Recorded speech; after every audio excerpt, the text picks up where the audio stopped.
আপনি শাকিব খানকে করুণা করেন, আপনি শাকিব খানকে ভালোবাসেন, আপনার অনুভূতি কোনটা আসলে? দয়া করি।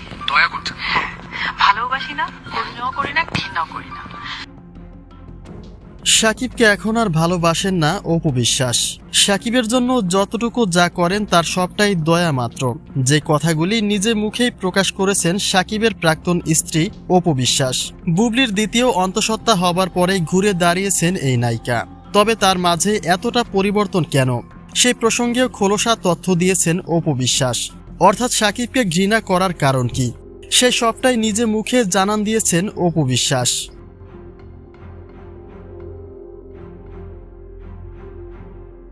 অপু বিশ্বাসের কাছে জানতে চাওয়া হয়, আপনি শাকিব খানকে করুণা করেন নাকি শাকিব খানকে ভালোবাসেন? এমন প্রশ্নে অপু বলেন তিনি শাকিবকে দয়া করেন, ভালোবাসা, ঘৃণা কিংবা করুণা একটা করেন না তিনি। ভালোবাসা সম্পর্কে অপু বলেন শাকিব তাকে পরিপূর্ণ মর্যাদা দেয় না, আর তাই শাকিবের প্রতি তার ভালোবাসাও এখন আর জন্মায় না। ভালো এই জন্যই বাসি না, কারণ ভালোবাসতে হলে ভালোবাসার মর্যাদা দিতে হয়। করুণা করা প্রসঙ্গে অপু বলেন আমি তার জন্য করুণা করি না, কেননা তার অনেক আছে। করুণা এই জন্য করি না, শাকিব খানের আল্লাহ দিলে অনেক কিছু আছে। সবশেষে ঘৃণা প্রসঙ্গে অপু বলেন আমি তাকে ঘৃণাও করি না, কারণ যাকে ভালোবাসি তার প্রতি ঘৃণা জন্মানো সম্ভব, কিন্তু শাকিবকে যেহেতু ভালোই বাসি না, তাই ঘৃণা করার প্রসঙ্গই আসে না। ঘৃণা করি না, কারণ যাকে ভালোই বাসি না তাকে আমি ঘৃণা করবো কি, তাকে আমি দয়া করি।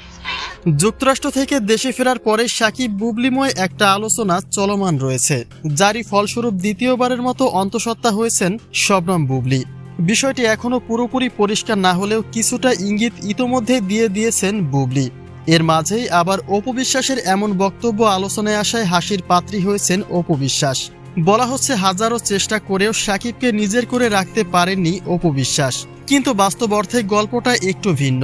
শাকিবকে নিয়ে অপু বিশ্বাসের এই মন্তব্যগুলি সম্পূর্ণই সত্য, কিন্তু তা বলা হয়েছিল বেশ কয়েক বছর আগে, অর্থাৎ শাকিবের ঘর থেকে তাকে যখন ছুঁড়ে ফেলে দেয়া হলো, ঠিক তখন আক্ষেপ থেকে এসব মন্তব্য করেছিলেন অপু বিশ্বাস।